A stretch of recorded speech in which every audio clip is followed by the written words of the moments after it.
Buenos días. Gracias por la invitación, Clara.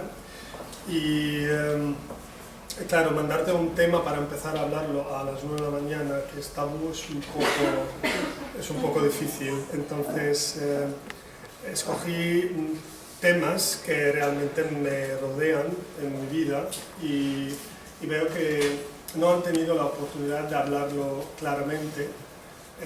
Han tenido un trato parecido a un tabú cuando no tiene que serlo, y me he dado cuenta que haciendo esta presentación que yo siempre hablo de estos temas y siento que no hablo suficiente. Así que hoy va a ser un día más que voy a hablar de un tema muy importante para mí y siempre ha sido un tema de pensar, que es la identidad y el pertenecer. Si quieres empezar. Sí. Entonces, esta es mi realidad, que nací en un país de padres mezclados, vivo en otro país, mis abuelos son de otro país, mis hijos nacieron en otro, mi mujer de otro. Entonces, el simple hecho de viajar es una gestión brutal, porque algunos requieren visados, otros no. La policía de la frontera flipa, porque claro, cada uno tiene un pasaporte distinto y somos familia, o sea, eso es lo más importante, ¿no? Y obviamente de cada trocito de estos países pues tengo algo en mí que me dice que yo pertenezco a esto, pero pertenezco porque geográficamente quizá he tocado vivir ahí, o porque genéticamente tengo algo ahí, o porque simplemente soy tan afortunado que puedo ver lo que está escrito ahí o dibujado ahí. O sea, por alguna razón yo pertenezco ahí y me forma, ¿no? Y eso es un tema que siempre me ha llamado mucho la atención. Yo nací en Honduras, de padre yemení libanés y de madre damasquina turca. No me cabe el pasaporte turco, pero pues lo dijo. Luego a los 10 años decidieron mis padres así irnos a Damasco, de donde mi padre nació y mi madre nació. Y claro, para mí Damasco es, o sea, no sé qué es esto, ¿no? A los 10 años no hablo su idioma y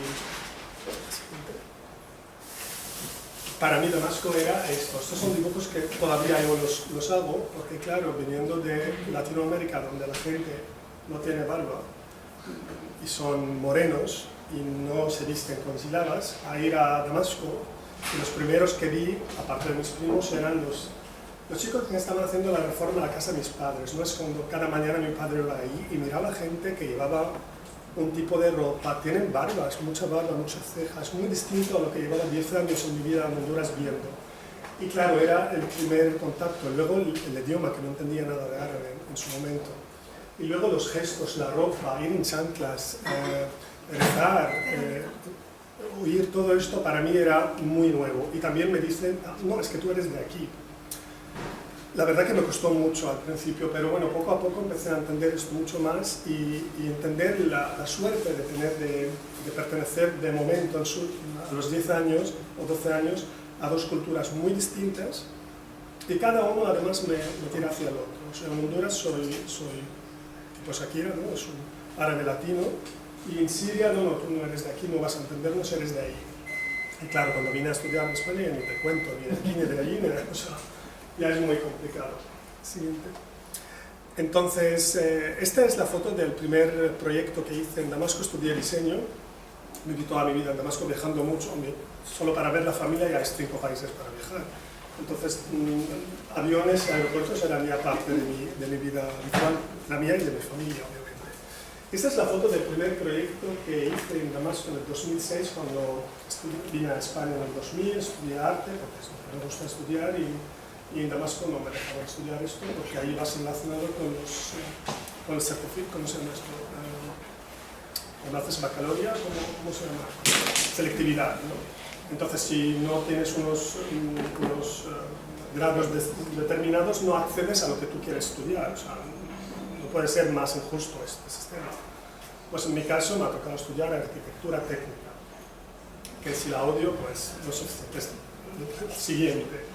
Y quería estudiar arte, y vine a Madrid y estudié arte, y luego fui a Damasco, y por casualidad vi un señor que quiere montar algo sobre arquitectura, y yo acabé montando esto. Y hablaba de todo el rato del mismo tema, que es quién es realmente quien dibuja y decide el carácter y la identidad de una ciudad. Sobre todo cuando una ciudad es la ciudad más antigua del mundo, continuamente habitada. Es Damasco en este caso. Necesita un trato especial, necesita un pensamiento mucho más profundo de las leyes del ayuntamiento y sobre todo la corrupción de las constructoras, con el fantástico régimen que tenemos en Siria, que estáis viendo que está haciendo, obviamente. Entonces, tener esta gente, la destrucción de Siria no ha empezado con 2011, ha empezado mucho antes, cuando este régimen empezó a poner leyes hechas a puesta para destruir todo lo que es un carácter de una ciudad, como Damasco o Alepo o otras ciudades tan antiguas. Entonces, este scream o este shout en el 2006 era demasiado avanzado para ellos, hacer un congreso sobre arquitectura contemporánea mediante danza contemporánea, que es el arquitecto contemporáneo andando en la ciudad y estar machacado por estos monstruos de cemento que están comiendo la ciudad antigua, porque no hay quien los protege la ciudad antigua, y poniendo leyes que no nos ayuda a crear. Claro, esta imagen para mí tiene mucha importancia, es 2006, donde las fotos que veis son de elecciones en Irak, después de la guerra de Estados Unidos en Irak, que decidieron luego hacer elecciones libres, y como hubo muchos refugiados iraquíes en Siria, entonces la campaña de elección del presidente iraquí se hace en Siria, donde nosotros mismos no tenemos derecho ni siquiera para hacer elecciones. O sea, no se puede ser más surrealista, ¿no?, esta situación. O sea, ves fotos y campañas de gente que no son de tu país y no pertenecen, y tú no puedes elegir ni hacer elecciones en tu propio país, cuando otros que son refugiados pueden hacerlo. Para mí esta foto, obviamente la gente flipando, ¿no? Estamos en medio de la calle con un bailarín vestido en blanco y toda esta imagen detrás. Pero para mí documenta un periodo de Damasco muy surrealista, como siempre ha sido.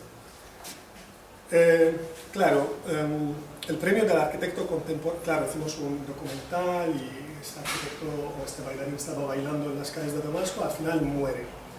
Y recuerdo que vino 6 ministros a la inauguración. Entonces, claro, 6 ministros, casi la mitad del gobierno, porque tenemos 18, lo teníamos en su momento. Entonces, diciendo que el arquitecto contemporáneo está muerto, no existe. Además, el premio al arquitecto contemporáneo no lo hemos dado a nadie, porque nadie lo merece. Era un insulto. O sea, tú invitas a la gente y les insultas, ¿no?, en tu propia casa. Era un poco provocador. Y esto marcó ya todos los proyectos que me caen, era tipo provocar, ¿no? Y además, ya, mejor que no haber onerdantes proyectos. Entonces venía yo, buscaba otros medios para poder hacer mis proyectos. Y en su momento me apoyaba en España, ¿no?, el Ministerio de Cultura, el Ayuntamiento de Barcelona, para financiar propuestas un poco provocadoras. Justo este año siguiente, era la capital, Alepo, que hoy en día está destruida, gracias a Rusia y a todos los que realmente están ahí machacando a mi tierra. Digo mi tierra porque pertenezco a Siria hasta cierto punto, como España es mi tierra y Honduras obviamente es mi tierra. Pues era la capital de cultura islámica. Y es un tema que tanto me machaca desde pequeñito, quién define quién eres o si perteneces a una cultura o no. Sobre todo en estos días que hay un grupo determinado decidió, y el mundo además le está dando la razón, que ellos representan a esta cultura, cuando realmente no tienen ni idea de esta cultura, ni tienen derecho de hablar sobre esta cultura, que en este caso la cultura islámica.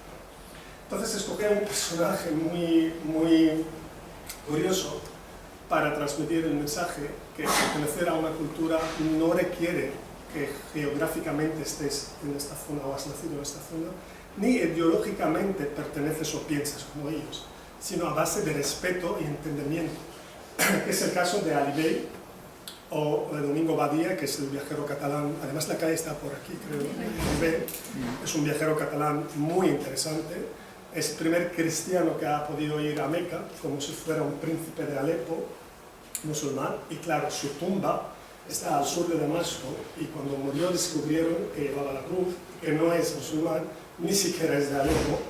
O sea, y su libro desde mi punto de vista, que he leído mucho sobre estos temas, es el mejor ejemplo de alguien que pertenece a la cultura islámica, siendo cristiano y siendo catalán. Entonces, este era el mensaje que quería transmitir en la capital de la cultura islámica, diciendo que hay muchas formas de pertenecer a una cultura. Y lo que hicimos es ir... esta foto realmente desde mi punto de vista, es cómo traducir lo que está pasando, ¿no? Son dos mujeres que van tapadas de arriba a abajo, en negro, cosa que no pertenece a aquella zona en los años anteriores. Es un movimiento con islam político que empezó ya a los 50.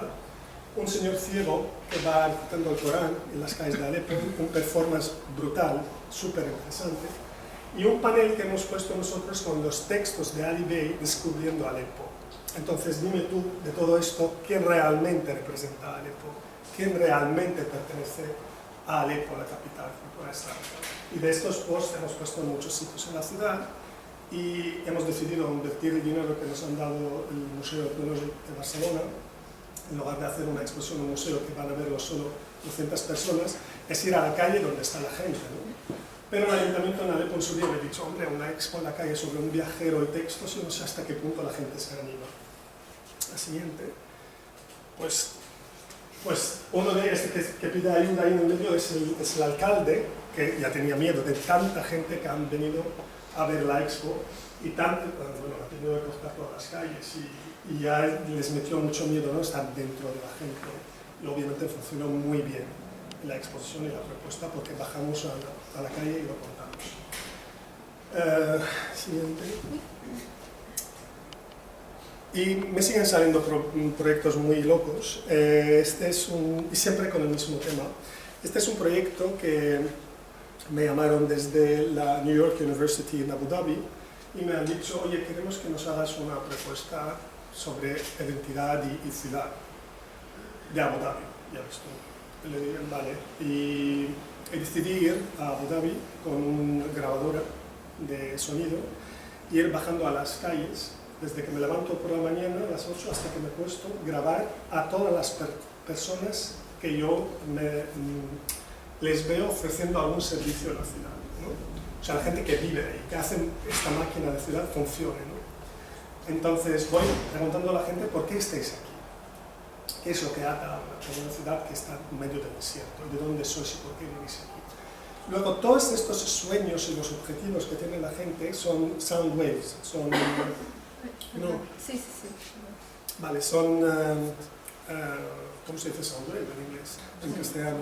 Son ondas de sonido, ¿no? Entonces hice varias capas de todos estos sueños de la gente, los sueños no de dormir, sino lo que quieren hacer en la ciudad, porque están ahí.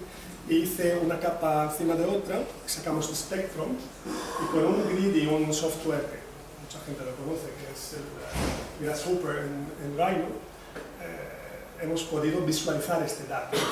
Y curiosamente, visualizando esta data de los sueños de la gente viviendo ahí, nos salió formas que son tipo jarras, que hemos decidido hacer una instalación en el frente marítimo de Abu Dhabi, donde realmente antiguamente las mujeres esperaban a los maridos para que vengan del mar, pero por la niebla no veían, tenían que cantar, ¿no? Y cantaban la preesperación o la esperación o el futuro, ¿no? Decían, ¿cómo os ha ido el viaje? Entonces aquellos desde el mar oían y cantaban diciendo, nos ha ido bien, venimos con todo las ganancias del mar y tal. Y era un patrimonio cultural brutalmente interesante de esta parte del mundo, donde las rascacielos otra vez borran una identidad por culpa de constructores políticos que piensan por nosotros y deciden por nosotros cómo tienen que ser nuestras ciudades y nuestra identidad, ¿no? Claro, no me pagaron obviamente lo que tenían que pagar, pero aquí acabó el proyecto. Sin embargo, han hecho una cosa muy curiosa, que todas las grabaciones la han subido en la red, ¿no? Y en esta página. Y aquí no se ve bien, pero claro, es un camarero indio, una profesora belga, una becaria española que está en la embajada española, se le acaba la beca de ACE, entonces no sabe qué hacer, si vuelve, que está en crisis en España, o sea, todo esto, ¿no? Está grabado. y yo no sabía que lo van a subir, pues lo han subido todo, y está muy bien si entendéis tantos idiomas, porque hay como, no sé si 40 o más idiomas ahí, pero es curioso hablar con tanta gente sobre por qué está en una ciudad y si pertenecen o no a esta. Y curioso más, y espero que llegue esto a los que están arriba, que el 90% de la gente quería estar y seguir perteneciendo ahí, pero no podían por las leyes o porque simplemente el sistema de trabajo ahí es así, o trabajas o te vas. Entonces no han podido vincular, no han podido dar lo mejor que tienen a esta ciudad porque no pertenecen políticamente, no les dejan pertenecer. Otra vez la identidad y el pertenecer. Y claro, no hace falta ya hablar más de identidad y pertenecer por toda la crisis de refugiados de Siria, que yo creo que han hecho una labor que necesitamos de verdad, una cosa tan drástica y tan salvaje, semejante a la guerra que está pasando, para demostrar que somos fenicios y que vamos a renacer otra vez en nuestras cenizas, porque ha mostrado, pasando los mares, muriendo en el camino, diciendo que queremos vivir. O sea, es súper contradictorio ir al mar con 2 niños, con mujeres, sin saber nadar, sin ningún arma. Es para morir realmente el acto, pero es un acto para reivindicar la vida. Entonces, no puede ser también otra vez más surrealista esta imagen, ¿no? Que cojas, yo soy padre con 2 hijos. Mis padres, por ejemplo, han tenido que salir de Siria y ahora son refugiados en Holanda, porque siendo ciudadano español no me dejaban traer a mis padres aquí y no les daban cobertura médica. Mi padre tiene 84 años, entonces otra vez, pero llevo 16 años aquí, o sea, o 17 ya, o sea, es casi la mitad de mi vida aquí. ¿Cómo que no puedo traer a mi propio padre que necesita máquinas para seguir vivo? Y no hubo manera, entonces tuvieron que ir a otro país. Otra vez este dilema, este problema puesto por políticos o por leyes o por lo que sea, dibuja nuestro mapa, dibuja nuestras relaciones y dónde estamos. Y claro, este tema tampoco se habla lo suficientemente claro, se habla muy políticamente correcto, o no es correcto la manera de hablarlo, pero desde mi punto de vista no se habla políticamente correcto a la hora cómo podemos de verdad beneficiarnos hasta cierto punto de todo lo que está pasando para que sea bueno a ambos lados, ¿no? Y hay un tema que me gustaría, obviamente, ahora os cuento desde dónde, desde nuestra plataforma, hablarlo, que es qué diferencia hay entre un refugiado y un inmigrante. ¿Por qué los sirios, cuando eran inmigrantes, aquí en España no sé si lo sabéis, pero hay un mogollón de médicos sirios que pertenecen al sistema sanitario español, creo que superan los 500 médicos, aparte de todos los sirios que han venido como inmigrantes. ¿Y por qué un refugiado no es capaz de hacer lo que está haciendo un inmigrante? Y verás que la diferencia es simplemente en leyes, en manera de tratar. No, la persona sigue siendo la misma, tiene muchas ganas de empezar una vida de nuevo, irse al mar con sus hijos, ya te dice las ganas que tiene para vivir y las ganas para decir al mundo que a mí no me vais a matar porque habéis decidido tener guerra en mi tierra. Pero también es un tema pendiente de poder hablar un poco más. Bueno, para poder hacer todas estas cosas tuvimos que montar una organización y luego una compañía que se llama Creative Dialogue. Creative Dialogue básicamente es bueno, el nombre ya lo dice todo, ¿no? El diálogo creativo es una empresa y es una asociación al mismo tiempo que trabajamos en proyectos relacionados con la economía creativa, que yo después de trabajar muchos años como diseñador aquí incluso en España haciendo estos proyectos, esperando a mi hija, me metí en Amazon, esperando a mi hija en nacer, me refiero a 2009, me metí en Amazon y no sé qué puse, pero me salió un libro que se llama The Creative Economy, la economía creativa, y no tenía ni idea qué es esto. Lo compré además usado, digo, por si acaso, no es tan bueno, y pagué 3 pounds. Entonces, cuando compras un libro de Amazon, pues la gente que compra este libro compra el otro, y tú vas mirando qué compra la gente que compra este libro. Entonces he visto otro libro que se llama The Rise of the Creative Class, el sumergir de la clase creativa, de Richard Florida. Ostras, es que estos términos ni sé qué significan, lo compré también usado por si acaso. Entonces, por 6 pounds he comprado 2 libros que llegaron muy tarde, a mi hija ya nació, pero pude leerlos, estos libros, y inmediatamente al leer estos libros dejé mi trabajo. Trabajaba con un estudio de arquitectura que se llama Cloud9, de Ricardo Israeli. Trabajamos en Mediatic, hicimos el edificio Mediatic, que era un estudio bastante interesante. Dejé mi trabajo ahí y monté esta asociación que se llama Creative Dialogue, y era para apoyar y trabajar con los creativos que yo pertenezco, hasta hacer otra vez pertenezco a esta comunidad, para poder realizar business con su creatividad, ¿no? Y desde aquel momento hasta hoy, pues cada 2 semanas estoy en un país o dando charlas o haciendo conferencias. Hemos podido trabajar en 20 países desde 2010. Más de 3.000 o 4.000 personas han pasado por nuestros cursos, charlas, programas de apoyo. Siempre tiene 2 bandas, ¿no? Traer al mejor talento que tenemos, como por ejemplo todo un programa de tenéis aquí, a otros países para compartir la creatividad catalana o española que tenemos aquí, o traer a la gente creativa, la siguiente, a Barcelona o a Europa, en todos modos, para intercambiar creatividad e intercambiar posibilidades de trabajo a base de creatividad y apoyar las industrias culturales y creativas, que es, sobre todo la economía creativa, es la economía más booming, ¿no? más sostenible, y la que genera 8 millones de pounds ahora cada hora en Inglaterra.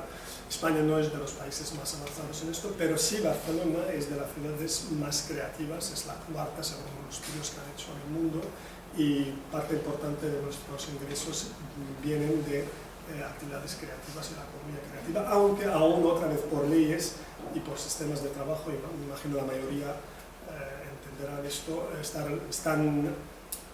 no están favoreciendo mucho a este tipo de trabajos. Hacer exposiciones sobre esto, por ejemplo, una foto que me gusta mucho porque es el Bienal de Casablanca, y sin embargo fuimos con la Expo Delta, que es sobre diseño industrial español, y este sitio es un matadero de corderos en Casablanca. Entonces, otra vez estas fotos surrealistas que dicen todo en una foto, pues tipo de actividades que hacemos en la asociación. Obviamente hay un proyecto que pasó súper interesante en los países, sobre todo tipo del Golfo, los que dicen que pertenecen a la cultura islámica, han decidido que algunas carreras tienen que ser para mujeres. Así. Entonces, si tú quieres ser diseñador de moda en Arabia, no puedes, porque la facultad de diseño de moda es solo para mujeres.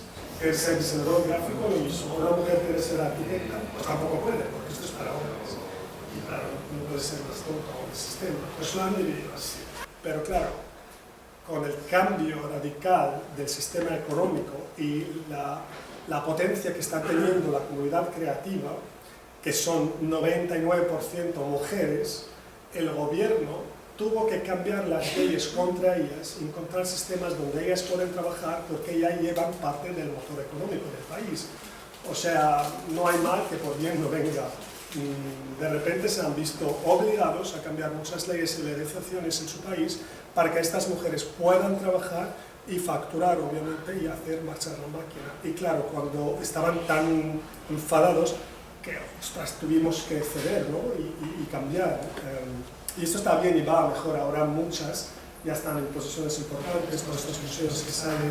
Ahora, uno no puede negar, no puede cerrar este cambio, como digamos, soft power, este cambio suave, que está reflejando mucho en la economía de estos países. Entonces, una parte muy importante de nuestros trabajos es el empoderamiento de las mujeres creativas con conocimiento, con becas, a veces con consultoría, para que sigan trabajando su sector creativo en estos países.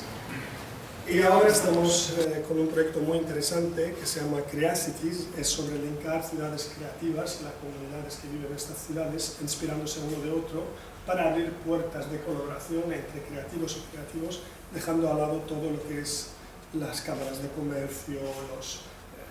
Hoy en día con Internet ya no necesitamos toda esta infraestructura política, que yo aquí pongo muchas líneas debajo. ¿Para qué sirve tanto dinero gastar en oficina comercial? Cuando pides una información tienes que pagarla y luego si no te sirve no te devuelven el dinero. En teoría tiene que tener este sistema, ¿no? Como si fuera un producto.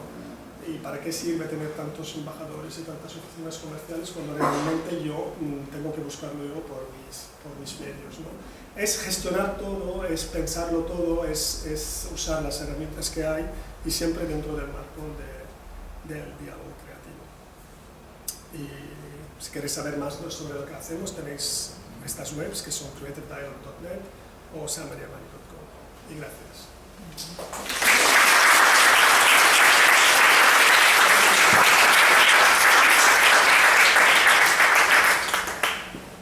Si tenéis alguna pregunta, de Mérida. Están mareados, tanto rollo, tanto nombre, tanto país. Aún hay interés. Tengo dos preguntas, una para ti como creativo y otra de Sergio Doctor. Al principio comentaste que tenías, o sea, que te salió ese proyecto rompedor, digamos, y que a partir de ahí las propuestas que te llegaban eran todas del mismo tema.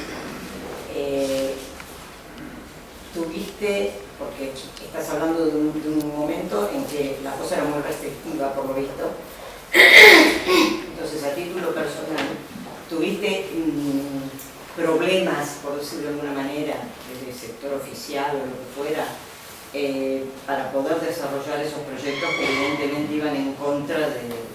No, porque no lo entendieron. O sea, estos 6 ministros, cuando salió y murió el arquitecto del medio... No se dieron cuenta que era rompedor. Sí, pero lo entendieron ahí dentro. Cuando murió el arquitecto en medio de la cena del festival, además pusimos Corán y le hemos pedido que se visten todos en negro, entonces entraron.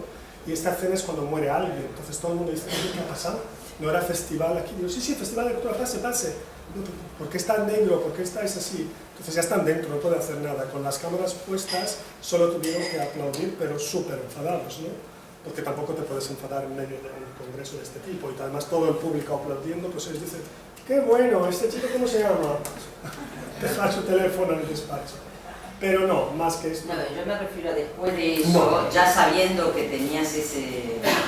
No, porque también a ellos a veces les gusta que alguien critica para que la gente se calme. Mira, tenemos un poco de espacio. Además era muy sutil todo, no es tan ¿sabes? Explotó todo en 2011 con la revolución, cuando ya la gente no aguanta más. Pero en 5 años antes era muy sutil. No, pero ahora ya no puedo volver, obviamente. Y la segunda pregunta era lo que dijiste al final de las mujeres creativas y todo eso.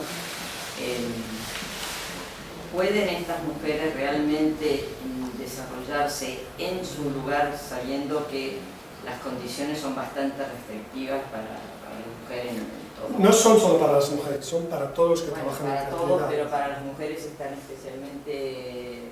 Pues fíjate que no, porque una mujer en Marruecos que tiene que levantar a 2 niños es que le da igual que opina la sociedad o el gobierno, tiene que salir y traer pan a su casa.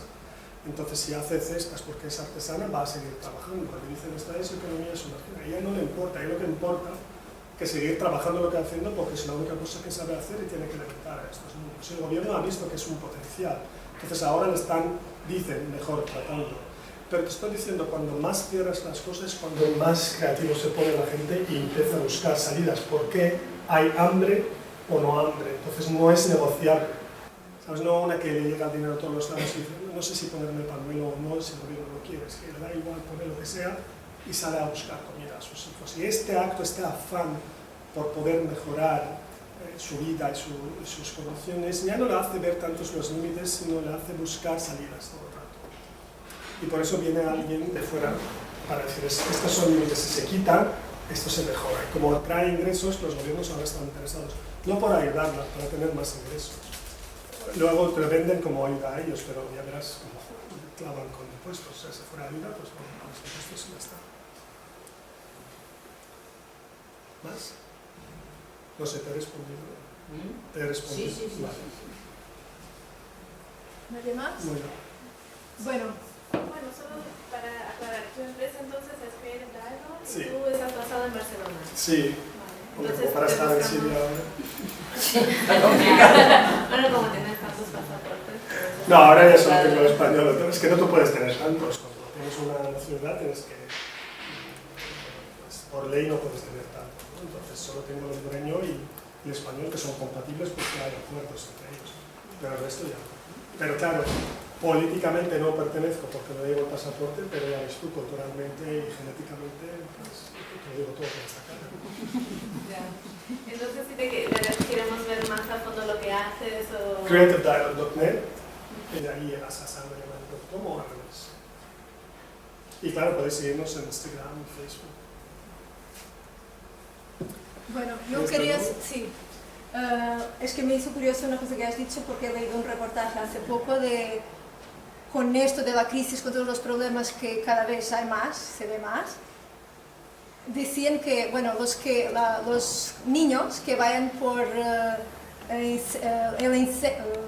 enseñanza de la creatividad realmente son las que van a tener más capacidades, las que desarrollen más la creatividad, son las que van a tener más capacidades de sobrevivir, entre comillas, porque realmente son, no sé, las que se espabilan más, te tienes que reinventar. Quien es mucho más cerrado, más cuadrado, pues se va a limitar mucho.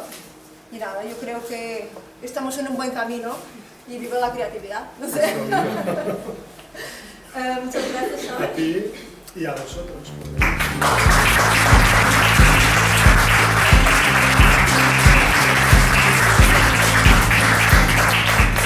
Dejaros solamente el tema para el próximo mes, que será el día 7 de abril. El tema es Más Allá. Ya estarán conectados con nuestras redes, con la información de Creative Mornings, para saber quién es el próximo ponente y dónde será. Y nada, que tengáis un buen día y buen fin de semana. Gracias.